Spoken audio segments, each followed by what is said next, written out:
everybody? It is Sunday fun day, which is usually when I stream. Sometimes I'll do it during the week if I if like I have a half day at work or something like that. I'll do a stream, a BS stream where I just kind of come in here and just BS. So I love this to have people start commenting, and I know people kind of go in and out, and I want to keep it to movies and entertainment type stuff.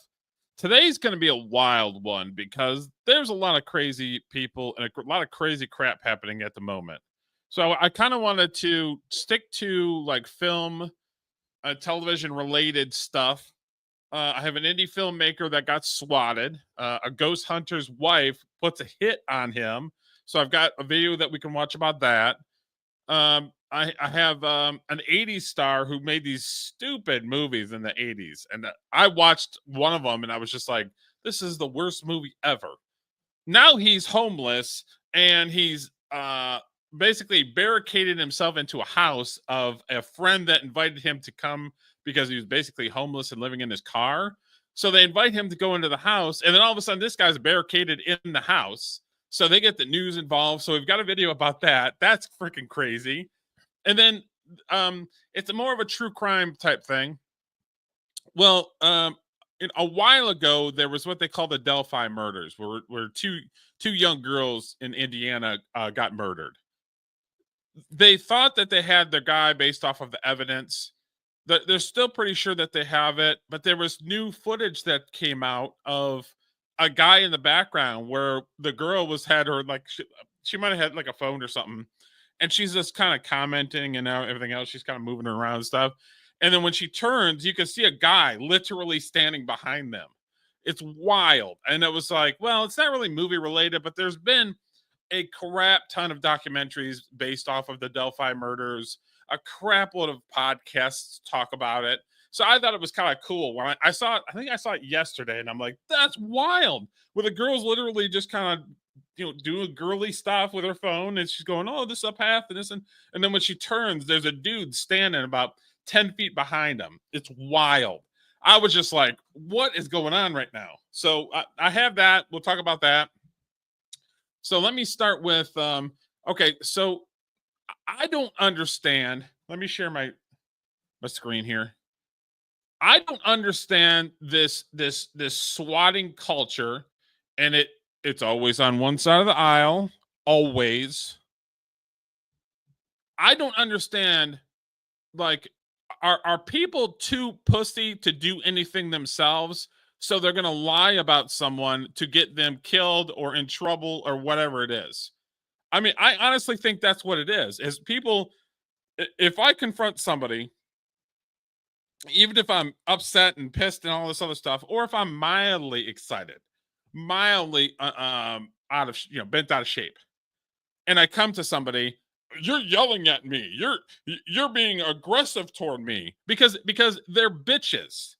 And it seems to me that these bitches also are online where they don't have the balls, they don't have the spine to confront someone or to say how they really feel. So they want to lie and lie and lie and lie. And then sometimes, not all the times, sometimes the media covers for them. Like, I don't understand this culture. I don't understand like how this is tolerated, and I never see anybody get in trouble. I never see anybody like this is 2025. You're gonna sit there and tell me that there's not phone tapping going on, and there's not scans over the Wi-Fi and all this other stuff to pinpoint where that's actually happening. Come on. I was born at night. Sure the fuck wasn't last night. So we're going to check this out first. Oh, whew. So like, that's going to be a crazy show. Okay, so there's a couple in North Carolina. They've done some films. If you want to check out their IMDb, they also live in North Carolina. So they're documenting a lot of the stuff that's happening in North Carolina when it relating to what's getting done with the storm.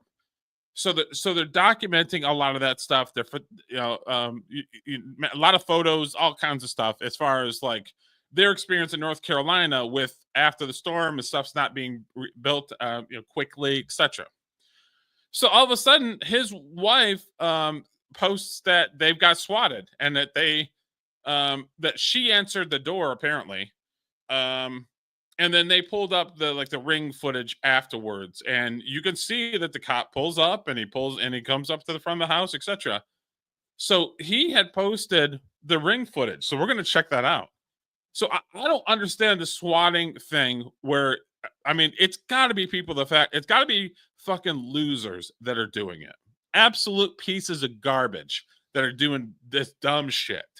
Where it's like they don't have any moral compass. None. If you don't have any moral compass, you don't know what is right from wrong. You're a fucking psychopath. Straight up psychopath. And you need to go get locked up, period. I don't give a shit what color you are, what race you are. You're a fucking psychopath and you need to go. See ya. So, yeah, we're going to check this shit out right now. This is wild.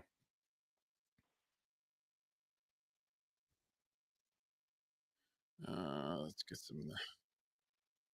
There's really not any audio.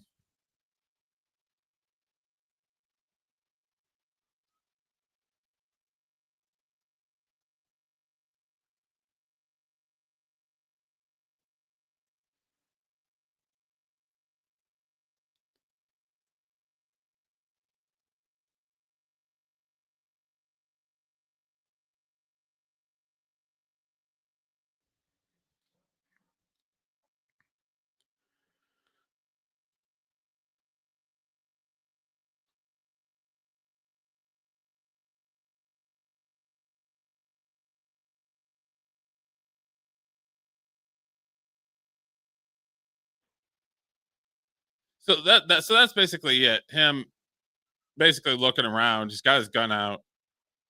This is absolutely wild. And yeah, swatting our home at 2 a.m. last night. Please watch and understand how this could have gone horribly wrong. I mean, if somebody answered the door during this time, and like I said, I think she did answer the door, so they might have responded to the ring doorbell or whatever it was. Um, that we're not seeing. We're not seeing the full context of everything. You know what I mean? But this is absolutely wild that somebody could just answer the door and get blasted because some asshole on the internet wants to get somebody's address and send the authorities and lie saying that there's bad shit going on, there's murders going on, all kinds of other stuff. This is the most wild shit that I've ever seen in my life. This is crazy.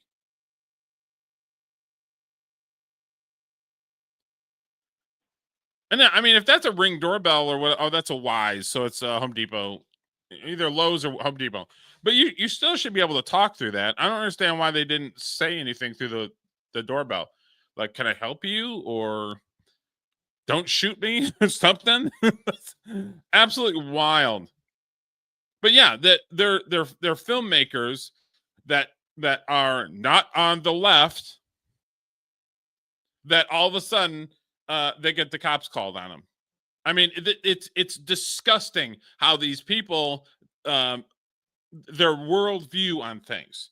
If you are not for us, you are against us. They need to be fucking strung up and hung in the fucking square.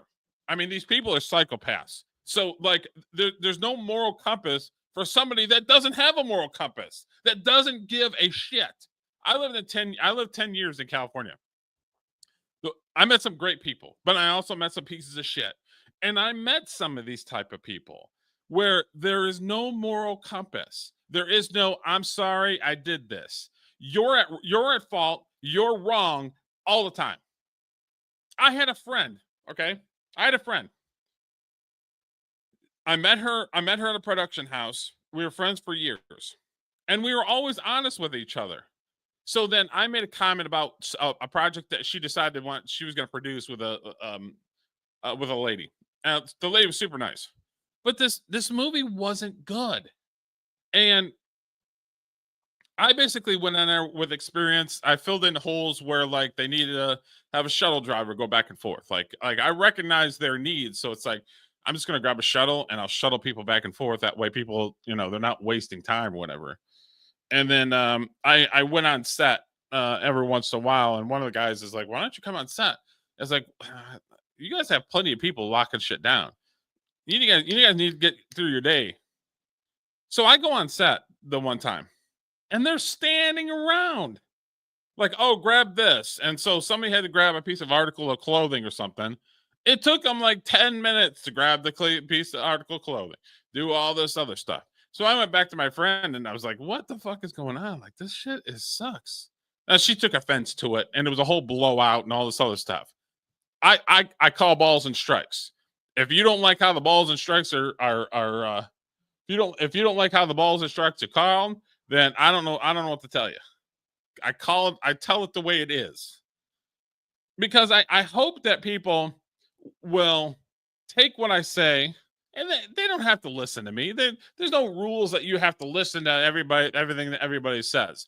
But when somebody has experience, been there, done that, got the t-shirt, my words have a little bit more weight to them than somebody that doesn't have experience. So you may want to take a little bit of what I say and at least look at it and say, okay, we might need to change something up, or we might want to go a little quicker on our day as far as the schedule, stuff like that.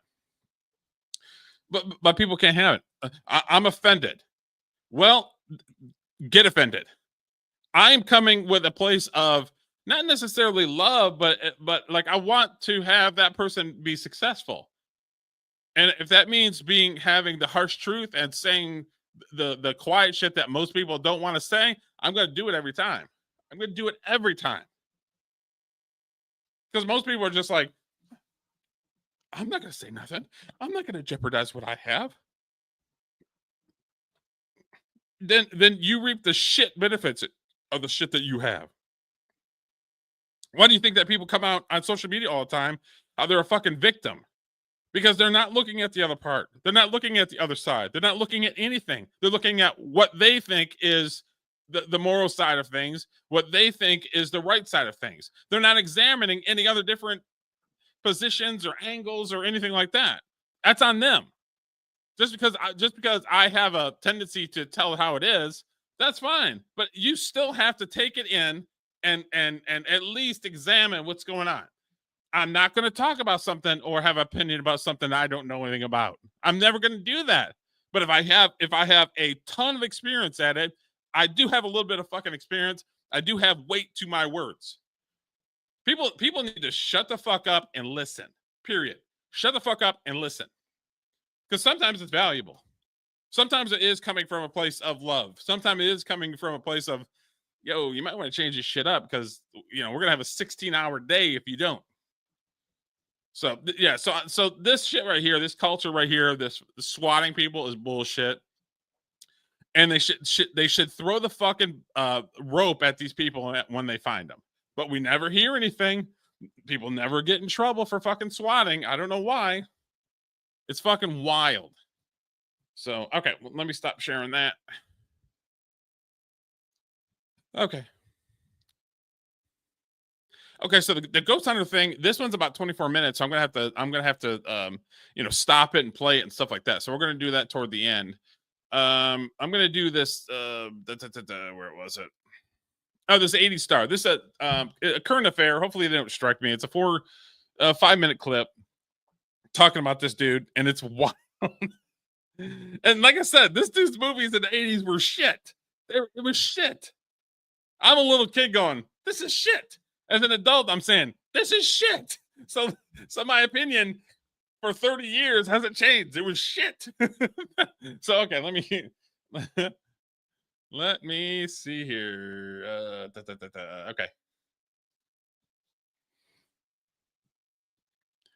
He felt sorry for him and invited him into his home. But now Philip is in aged care and his celebrity guest is refusing to leave. Absolutely no respect for authority. He's refusing to go and refusing to let us anywhere near the property or inside. Yahoo, come out. We need to talk to you. Yahoo Serious is Young Einstein. Yeah, Yahoo Serious. This guy had he had 2 movies that came out that were shit. And I was just like I said, I'm a little kid going, this is shit. It sucks. Like the acting is fucking poor. Like, what is he doing? Like in a fucking little tub with a violin? Like, it was stupid. He was the flame-haired Aussie who became a star of the 80s. Well, how's this for a far-fetched storyline? A young Aussie with no previous film experience convinces the movie moguls of Hollywood that he can outdo Paul Hogan and Crocodile Dundee. Known for his roles.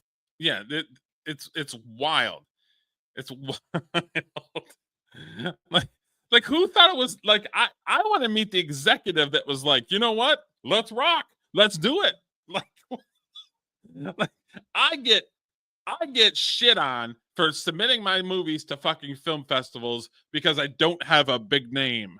I have great actors that are attached to my film, but they're not superstar actors. So my shit gets shit on all the time because I don't have a superstar actor.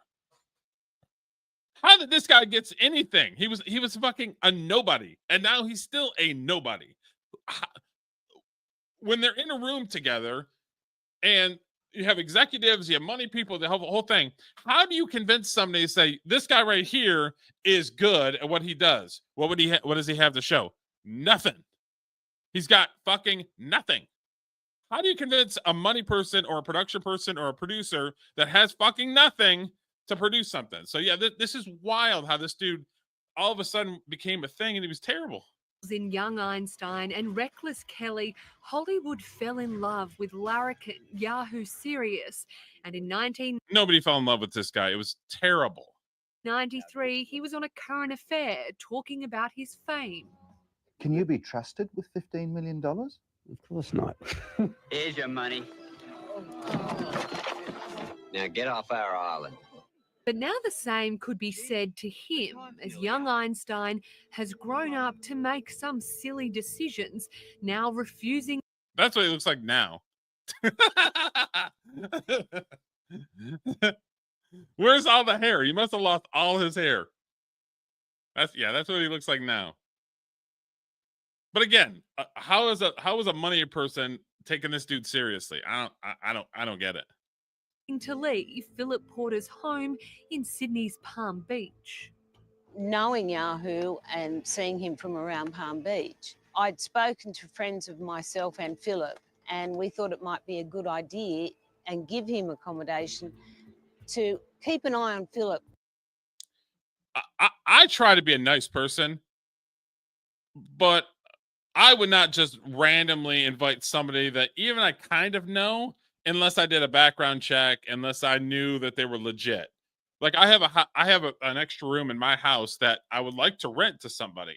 I'm not going to rent it to just anybody. You have to prove that you have a job. You have to do a background check.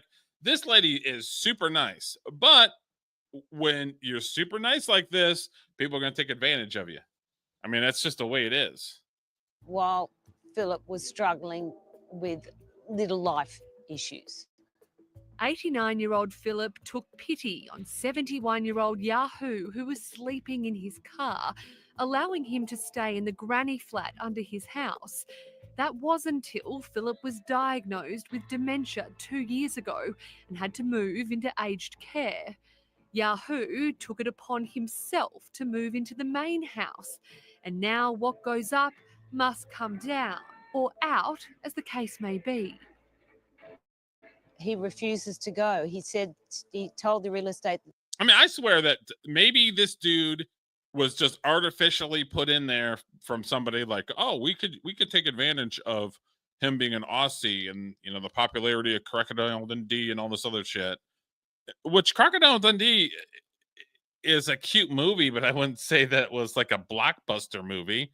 The first one was good, but the second one was shit. So it's like, again, a producer in a room with this guy saying that's a great idea. We're gonna fund something and put millions of dollars into some shit that you don't have experience doing. I don't know if it was just the times of the 80s where people just weren't bright, or I have no idea. I have no idea. The world needs him, and he's a very important person, and he can't die. In saying that, tenant, he's never paid rent or any utilities. Margaret Charlton. But I mean, if he's living in his car, then obviously he doesn't have money. So, like, just because you offer this accommodations to this guy, is he actually going to change his ways? if I was this lady, I would say, you're going to go get a job and you're going to prove to me that you have a job and that you can keep your job. And then we could talk about you moving in. But until then, you have to prove to me that you're a viable person of society. She didn't do that. Again, she opened herself up to be taken advantage of. And was Philip's long-term friend, carer, and is his power of attorney. She needs to sell the house to fund his care, but Yahoo refuses to budge. The stress of not having the money to pay for Beautiful area. Oof, it's gorgeous. Philip's accommodation, this dear man that actually let him come and stay at his house, and now he won't vacate his house. Born Greg Peed, Yahoo... That's what he looks like now. Greg Peed is his name. Huh.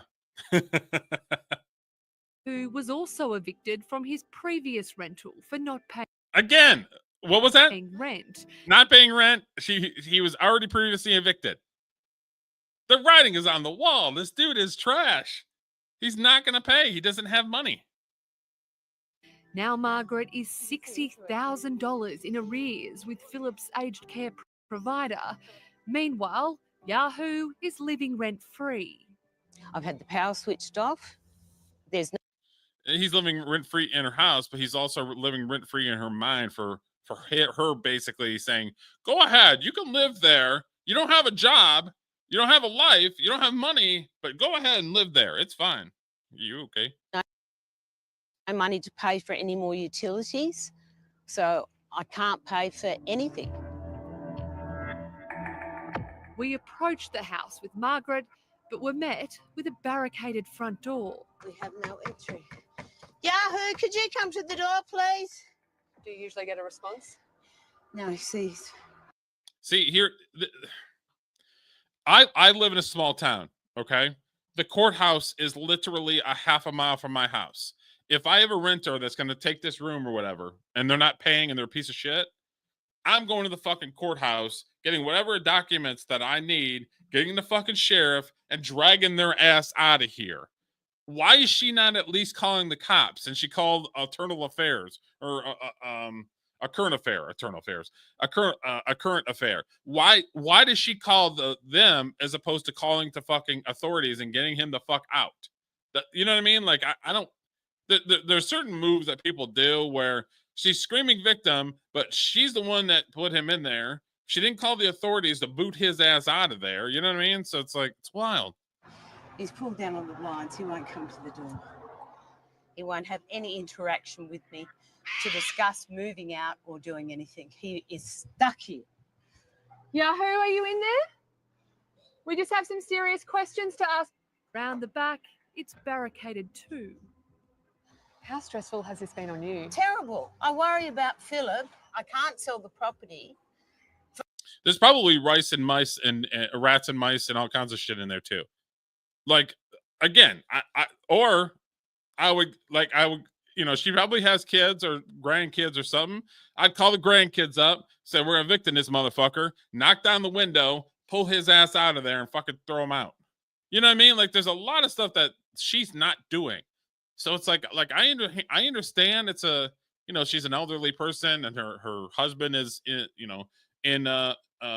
care basically. Like, I completely get that. I sympathize with her, but she's playing victim and not actually doing anything other than just calling the press. To pay for a man's accommodation in the last years of his life. Much like the US's thoughts on Yahoo, Margaret says it's time to go. I mean, yeah. But like I said, she's got to call the authorities and have the sheriff come there and tell them to get the fuck out.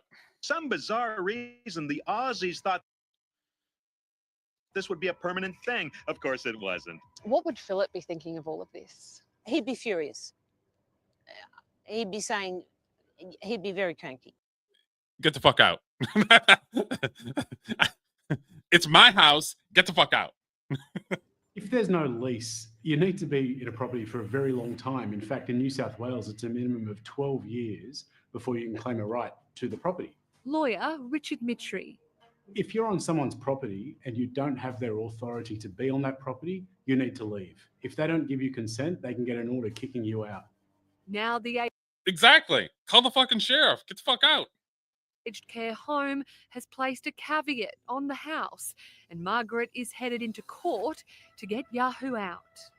Yahoo, please, please, it's time to go. You've had a good run. Wild. Yeah, and his movies were fucking shit. Absolute garbage. But it's pretty wild. It's a pretty wild story. I'd seen this and I was like, oh yeah, I gotta add it to video. Freaking crazies. Absolutely freaking nuts. Absolutely freaking nuts. Crazy, crazy people.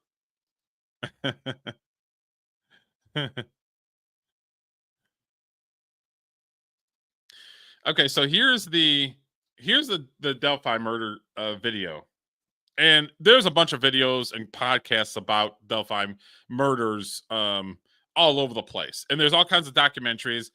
There hasn't been a feature or anything like that, but there's definitely a bunch of documentaries on Netflix and on Hulu and all kinds of places. YouTube, there's a bunch of people that are talking about it and stuff. But I'd seen the video and I thought, like, this is wild. Absolutely wild, where she basically moves the camera and the dude is standing behind her, about 10 feet behind her. So we're gonna check this out. It's pretty crazy.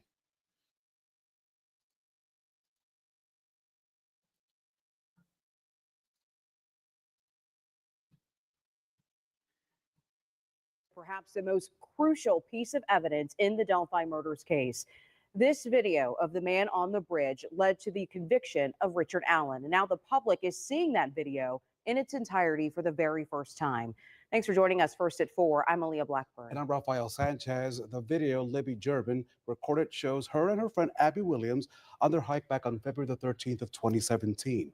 It also includes an image and audio from the killer that were previously released by Indiana State Police. But for the first time, we're now hearing all 43 seconds, Aaliyah, of that video. And Fox 59's Russ McQuaid was in court when it was played for the jury during that trial last fall. Right here. Look at this. And today he watched and listened to an enhanced version of it. He joins us now in our studio with those new developments. And good afternoon. You know, I watched that video along with the jurors in the Carroll County courtroom during Richard Allen's trial. And admittedly, there's only so much you can see and hear in open court that becomes more apparent to us now upon closer viewing. Of course, there will be different interpretations of what was said.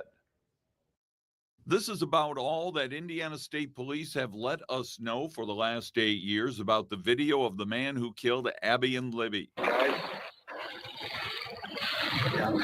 But now, via social media and of uncertain origin, the entire 43 seconds of the Bridge Guy video of 2:13 p.m. on February 13th, 2017 has been released and open for interpretation. Hi.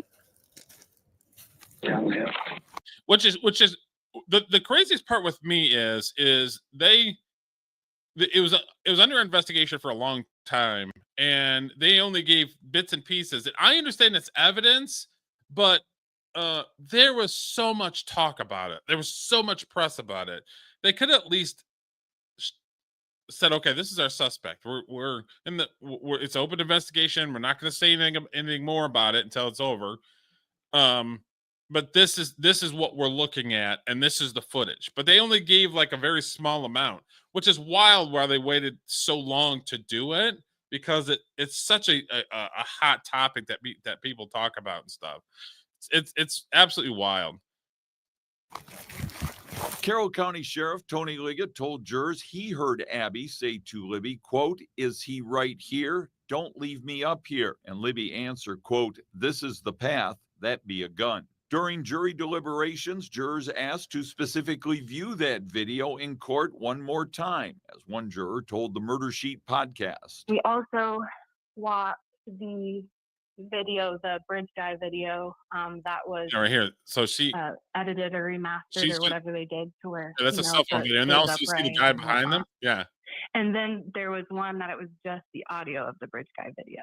This juror said the vote on guilty or not guilty came after they watched the videos. If it wasn't Richard Allen, then who could it have possibly been? There wasn't anyone else wearing those clothes. Our foreman couldn't believe it. He was like, "Are you serious? Unanimous?" And in the jury room, the jurors said there was admiration for the two girls the prosecutors said were the heroes of this case. Libby German for having the presence of mind to shoot the bridge guy video, and Abby Williams for hiding the phone under her body, waiting for investigators to find. When he said that, you know, she always wanted to help police solve crimes, like that broke my heart. And that they both, you know, hid the phone, got the video, and if it wasn't for that, we wouldn't have found Richard Allen. Is claiming to be the source of the. Yeah, absolutely wild. Where, and I don't know. I mean, I'm assuming that she had moved the camera just to kind of point out that there was somebody behind them. I mean, so that's amazing that, you know, a young girl has the wherewithal to be able to think about that stuff. That's the amazing part.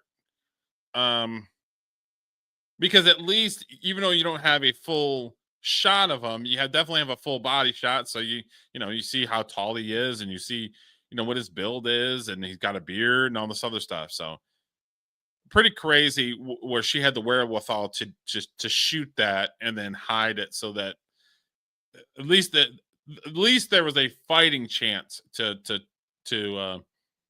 figure out who it was or who did it or anything like that. Pretty wild. But yeah, I saw this the other day and I was like, man, this is crazy.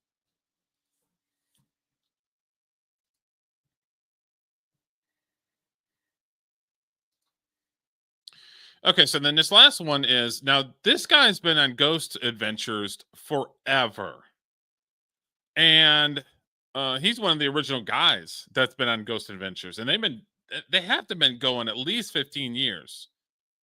So, you know, they've been doing their thing forever.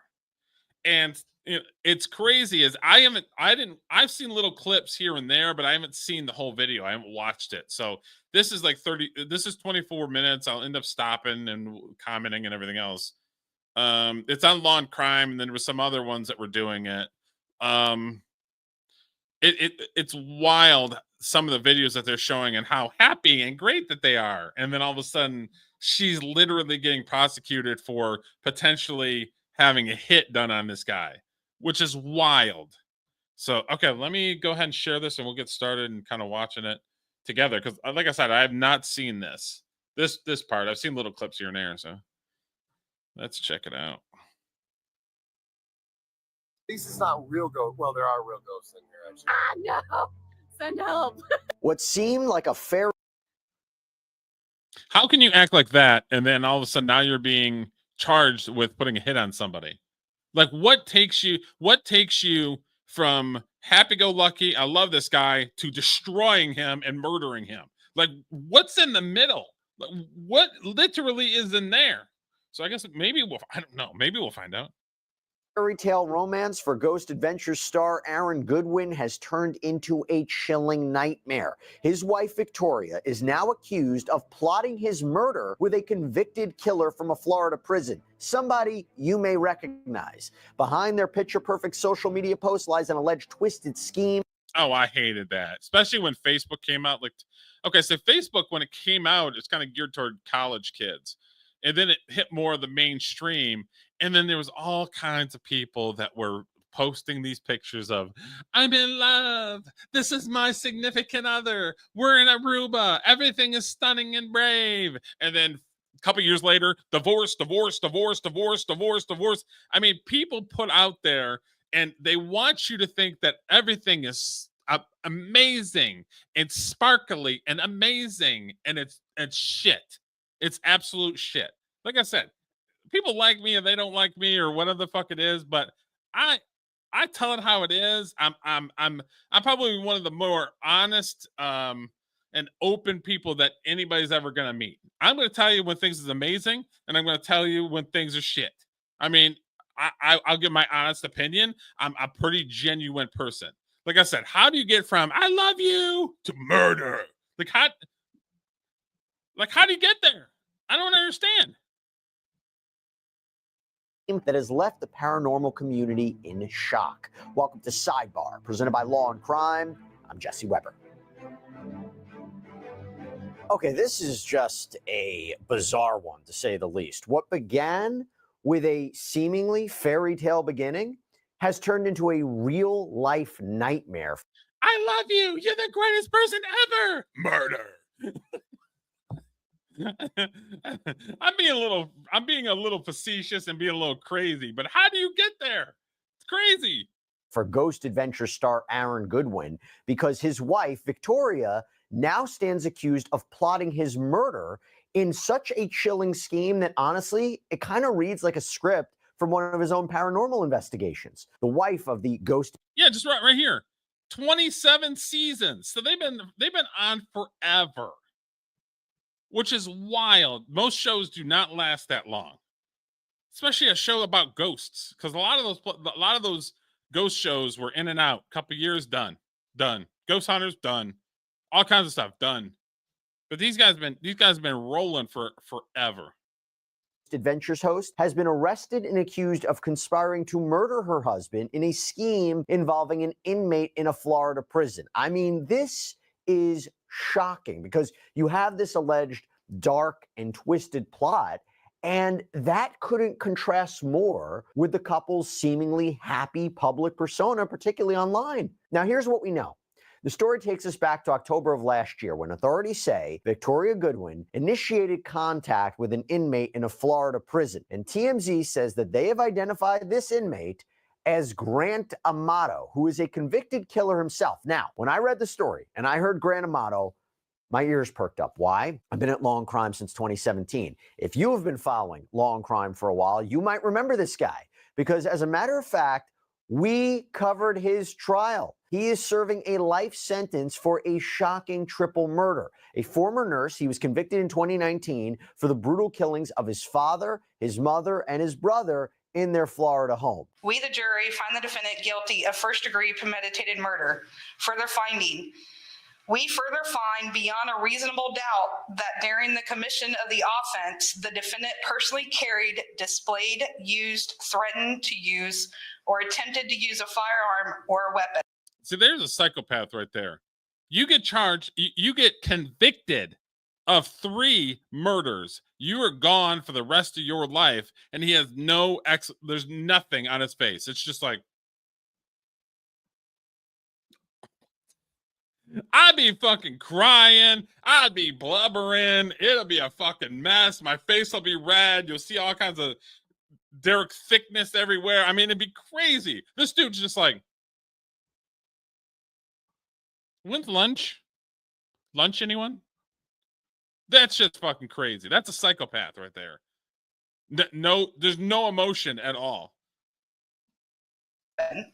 Further finding, we further find that during the commission of the crime, the defendant actually possessed. Tired of fleeting health fads and endless supplements? Let me get rid of this freaking ad.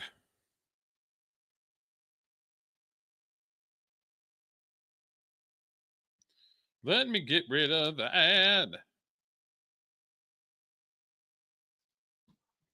All right. Further finding 2, we further find that during the commission of the crime, the defendant discharged a firearm.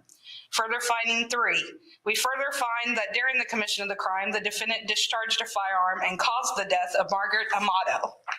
Verdict, count 2, Chad Amato.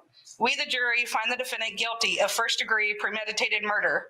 Further finding, we further find beyond a reasonable doubt that during the commission of the offense, the defendant personally carried, displayed, used, threatened to use, or attempted to use a firearm or a weapon. Further findings, 1, we further find that during the commission of the crime, the defendant actually possessed a firearm. Further finding 2, we further find that during the commission of the crime, the defendant discharged a firearm. While he was on location filming his popular Discovery Plus show. And, by the way, just as an aside here, in case you're not familiar, Ghost Adventures follows paranormal investigator Zach Baggins and his team, which includes Aaron Goodwin, as they explore haunted locations all over the world. Pretty crazy story, right? Look, but we wanted to bring this one to you. We definitely wanted to shed a light on this and dedicate an episode to that. And let me just quickly call out and thank our sponsor for helping make this.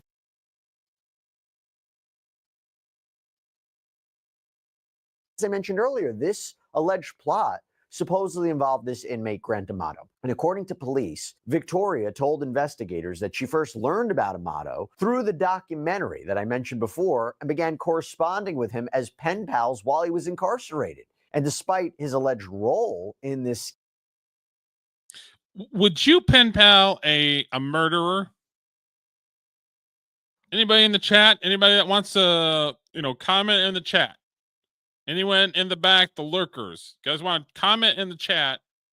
Would you pen pal a fucking murderer of 3 different people? I sure the hell wouldn't. Are you kidding me? scheme, though, Grant Amato has not yet been charged by Nevada prosecutors in connection with this alleged attempted contract killing. Now, before we go any further into this, I want to bring back onto the show Detective Eric Barnes, who always helps us out when it comes to these very strange investigations. Detective, thanks so much for coming on. I appreciate you taking the time. Just your overall thoughts on this? I mean, what part do you want to hit first? Do you want to hit the fact that, you got this television star whose wife is now accused of trying to plot his... We love each other. Everything is so great. Murder.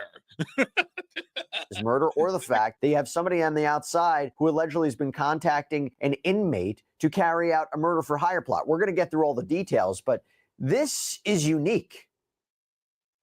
Just probably all they have to do is grab her laptop or her phone, and what are you going to say? Oh, it's accidentally just messaged the guy. Oh, it's crazy. It's wild. Like my phone fell out of my pocket, and then all of a sudden it just texted the guy. It's crazy. Yeah, there is, Jesse. It's a lot to unpack here. Anytime you hear about someone plotting to kill someone they're married to, that in itself is just... If it was so bad, if everything was so terrible, just get a fucking divorce. I don't agree with divorces, but if because the way I look at it, if you marry me and you say yes, unfortunately, you're stuck with me. And people, I heard a girl one time say, well, that's, you can't, it makes it, the girl felt like she's entrapped. Then don't say yes. If I ask you to marry me, don't say yes. Otherwise, have a good life. Nobody's forcing anybody to do anything they don't want to do. So if this guy is gone probably weeks at a time filming, you're going to sit there and tell me that she ain't got time to go see a lawyer and to run up some paperwork to get divorced. You're going to sit there and tell me this, huh? You're going to sit there and fucking tell me this. No, it's bullshit. She's a psychopath. If she is reached out to a murderer, she didn't file divorce papers or anything like that when he's fucking gone filming or whatever. I mean, come on.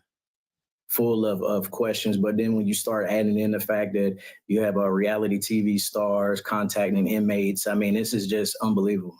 How common are murder for hire plots? Murder for hire is one of those things that is not a common occurrence. Like you don't come across those too often.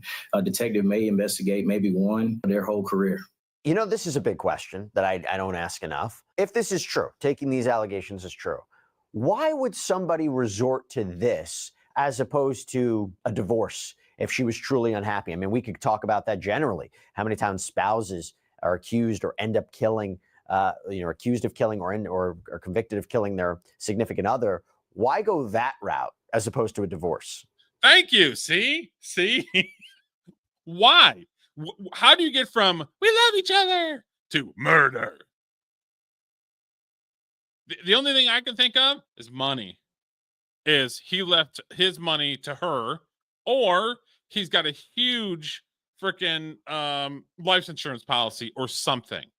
It's always about money, and people are selfish dickheads because of money. Well, when I was reading the article, I'm not investigating the case, so I haven't had time to kind of dig into the evidence. And once more gets released, I think we'll definitely be able to tell. But, one of the first indicators in situations like this, when marriage seems to be going down and the fact that he's a television star, sometimes people are worth more dead than they are alive. And so I always tend to think that financial matters are a Thank you. huge motivator in these situations. Now, I'm going to get a little bit more into the Grant Amato connection to this, but why do you think he hasn't been charged yet, criminally charged in connection with this plot?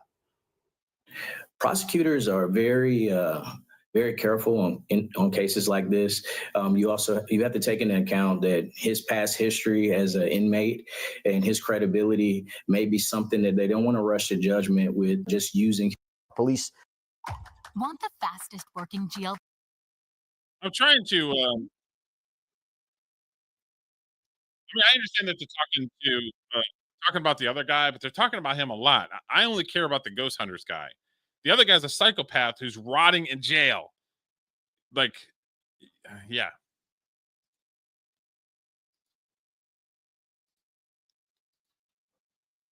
What makes this also quite bizarre, but what we do know is that authorities claim Victoria agreed to pay the hitman a total of $11,515, very specific amount there, with an upfront payment of $2,500. And after months of investigating, police arrested her on March 6 in Clark County, Nevada, on charges of solicitation to commit murder and conspiracy murder. She was held on a $100,000 bail, made her first court appearance yesterday for an arraignment, and she has denied these allegations. Her defense is that this was all just a fantasy, that she was never intending to do anything to Aaron. And a fantasy. You contacted a murderer, a convicted murderer. Where's the fantasy? That he gets out of jail and murders your husband? That's the fantasy? Psychopath. And I guarantee she was a psychopath before she married this guy. Guaranteed she's got a past. She's got something in her freaking closet. Every single time, people are not who they say they are. And it's not just a one-off thing. She's a psychopath, and I guarantee you she has something in her past that points it out. Guaranteed. And regarding the text messages, as reported by TMZ, she claimed that she was just, quote, daydreaming or fantasizing about being with. Oh, the phone fell out of my pocket and just texted the guy. Oh, it's crazy. It's wild. It's amazing. Without her husband. And as for the money that she allegedly sent to the inmate, she claims that was just for the inmate to have a cell phone, not for a murder for hire plot. Problem is, and this is key, she apparently did admit to authorities that her marriage with Aaron was in some kind of trouble, or at the very least admitted. So she's a giver. She wanted to make sure that he has a cell phone, specifically in prison, to have a cell phone. She's a giver. She's a fucking giver. To police that she told Amato that her marriage was in trouble. But there are two things that make this difficult to understand. For one, as I mentioned earlier, you really wouldn't see the signs of distress by the looks of the couple's online persona. Or it's one-sided. Women, it's one-sided. One-sided. And second, Aaron apparently didn't think anything was wrong in their marriage. Sources close to Aaron, who, by the way, has over 660,000 Instagram followers and is a beloved figure in the paranormal community, reportedly told TMZ that he was, quote, blindsided and devastated at this turn of events. And the sources also told TMZ that he believed he was in a happy marriage and had no idea about his wife's alleged scheming. Back to Detective Barnes. Detective, how do investigators determine whether text messages like the ones I read, like, for example, am I a bad person because I chose to end his existence, not divorce? How do they know that's a genuine threat or a genuine step toward mention? And it's the fact that this whole, and I keep using this word, but the whole seemingly fairy tale love story that these two had going on, and then now what she's accused of doing, because at least you have to wonder, maybe is that what Victoria allegedly wanted people to think about their lives? So before we get into the social media posts, I just got to get a little bit more background about these two. So you have Aaron Goodwin. He's this longtime investigator, cameraman for the hit paranormal series Ghost Adventures. Okay. Do we want to make any bets that she's got something fucked up in her past? That she was previously married, she was under investigation for something else. Any bets out there? According to his bio on the Travel Channel, it says, referred to by many as a teddy bear or Zach's bait of choice, Aaron actually hates to be left alone in attics or just about anywhere. You can also expect to hear him say dude about 20 times per episode. Always armed with a camera, Aaron travels around the world with the team to record what they experience in each haunted location. Now, Victoria, who apparently describes herself on Instagram as an athlete and rare illness plus CPTSD warrior, has been open about her struggles with achalasia. This is a rare condition that affects swallowing. And in her journey with chronic illness, she did an interview back in December on the Motivational Talks with Ash podcast. And she spoke about her diagnosis, how it derailed her dreams of becoming a professional golfer. And she's also been an advocate for mental health and chronic illness awareness, sharing her story to inspire others. And back to you. That's on her social media, which you can put whatever the fuck that you want anybody to think about you. I'm telling you right now, she's got something in her fucking closet. Detective Barnes, in cases like this, where you have one person who seems blindsided by the other's actions, how often do you see that in your experience? Do people typically show signs of, being unaware that this comes out of nowhere? Typically, there is one party that's quote unquote left in the dark. My heart goes out to Aaron, and I can't imagine being blindsided by something like this. Not only is he losing someone that he chose to be a partner with, but to realize that, she was actually plotting to have him killed. I can't imagine that. And I also think this is a great occasion for law enforcement that we are actually able to intervene before the act took place. Yeah. It's one of those things that people that are involved in these relationships, you just never know what pushes someone else over edge, and you never know what goes on behind closed doors. People can portray that life is great to everyone on the outside, and obviously she did a great job if her husband didn't realize there was big problems.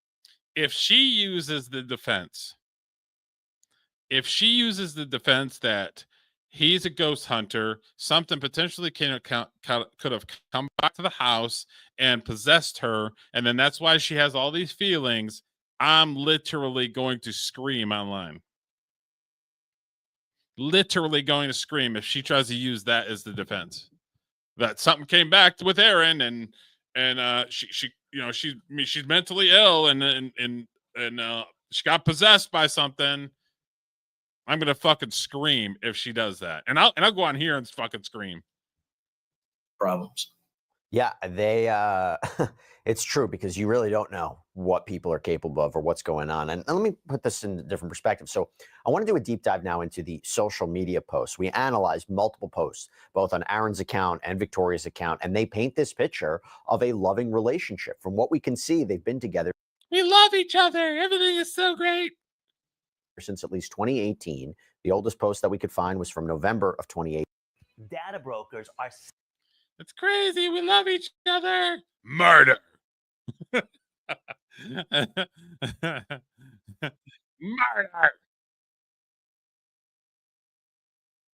We love each other. It's so crazy. It's so great.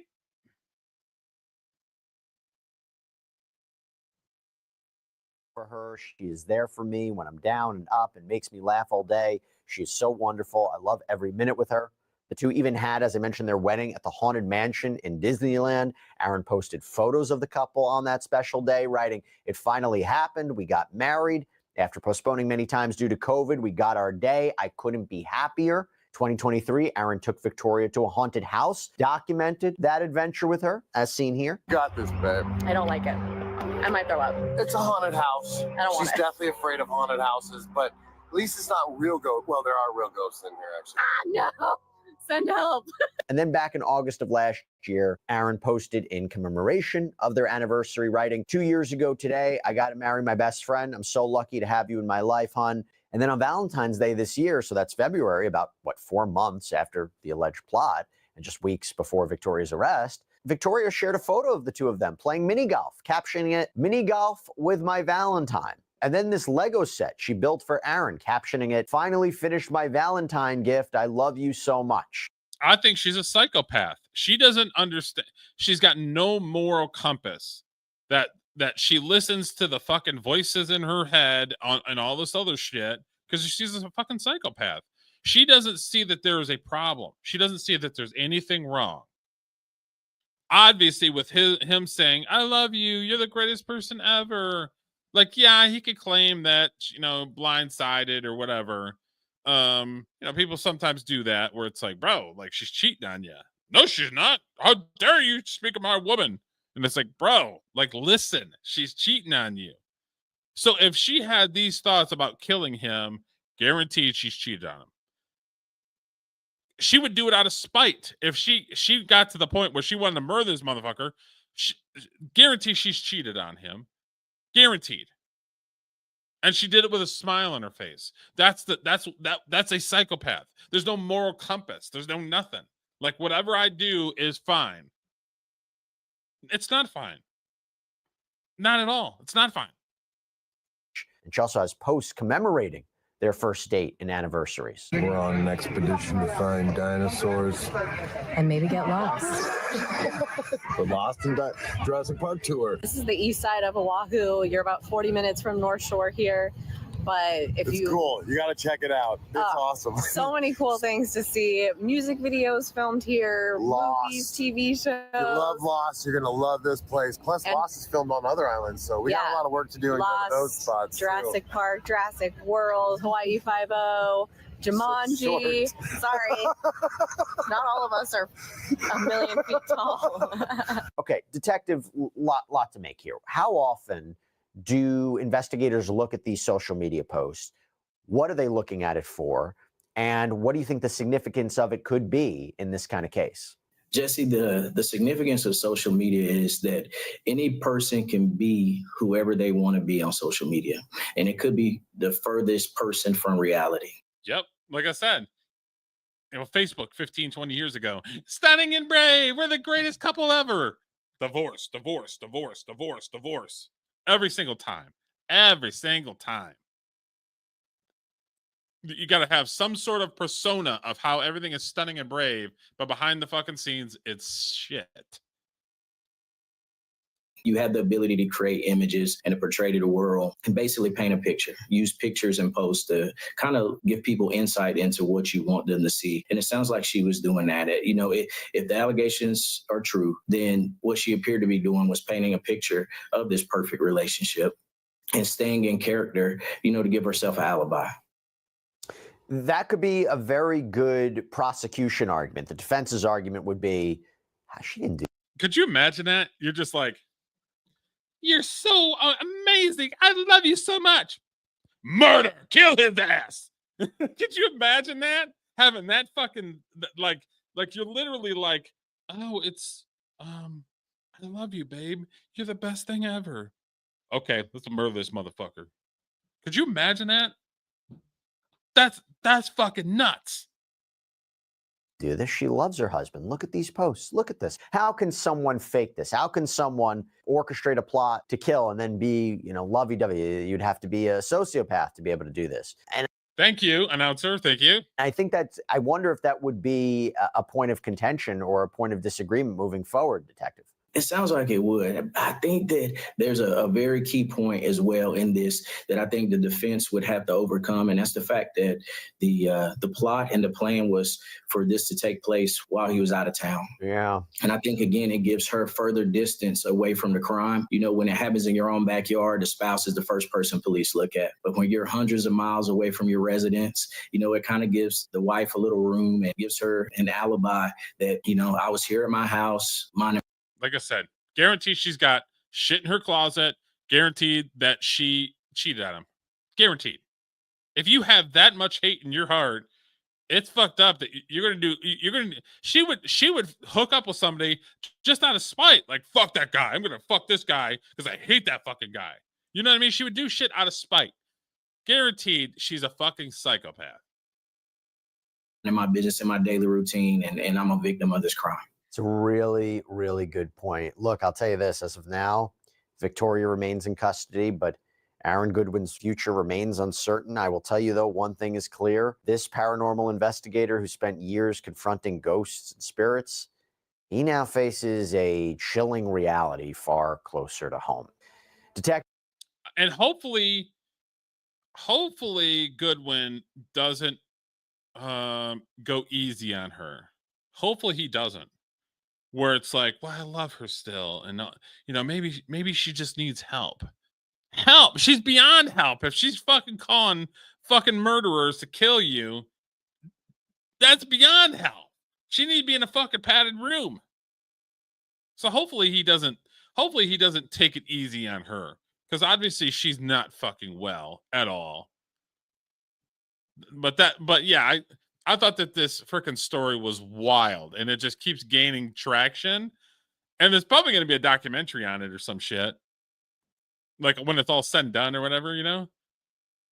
But yeah, I thought it was absolutely freaking wild that, you know, a guy that's a popular guy on a TV show for many, many years, you know, is a quote unquote loving marriage, and the fucking lady is a psychopath.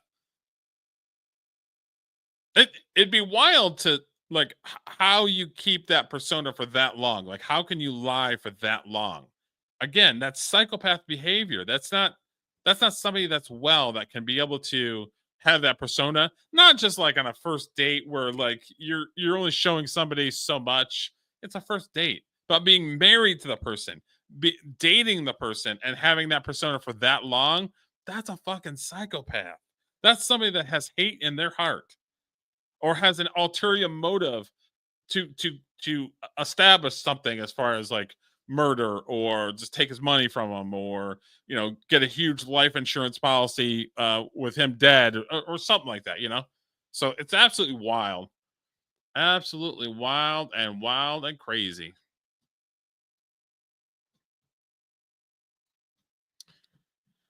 But so it's going to end the stream here in a minute, but I wanted to encourage everybody, go check out The Warrior on Amazon Prime. It's $2.99 to rent and $10 to buy. It's our first movie, it's my first movie under my production company. I worked on everybody else's stuff for many, many years as a freelancer, worked for different production companies over the years. The Warrior is my first movie under my production company, Flick Story Entertainment. So definitely go check it out. It's a tearjerker. It's a real story. The actors were absolutely amazing at it in the film, and I absolutely love it so much. I'm very proud of it. So please go check it out. Thank you everybody for watching, and then after the fact, if you guys comment, all that good stuff. So thank you so much, and we will check you next time.